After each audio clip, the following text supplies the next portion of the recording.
वाकरा तिकडा रस्ता सुरू झाला म्हणजे इकडची घाट लागायला सुरू झाला. मग काय आपण पण घाट चढायला सुरुवात केली. काय आता मोठ्या गाड्यांच्या पण फेफरा फुगायला लागत होतं.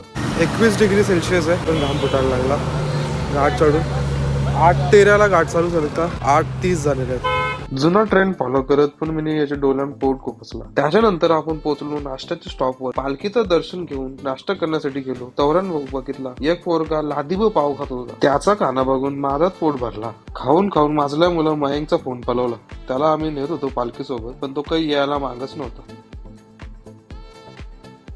ये लोकांचा येऱ्यांचा बाजार बघून आम्ही पुढे निघालो. पुढे जाऊन शिंगरोबा मंदिराजवळ आपण थांबलो. घाट चढल्यामुळं मी मोठ्या गाड्यांचा फेफडा बघत होता. असं वाटत होतं का आम्हाला त्यांना धक्का मारून पुढे न्यायला लागेल. तेवढ्यान बघते तर आपल्या एकवीर आईची पालखी पण आली. पालखीचा शिंगरोबा देवीचं दर्शन घेऊन आपण पुढे निघालो. घाटामध्ये पालखी घेऊन चढताना जाम पाय दुखत होतं. तरी पण परत कशी बशी करून पालखी पुढे चढवत होत.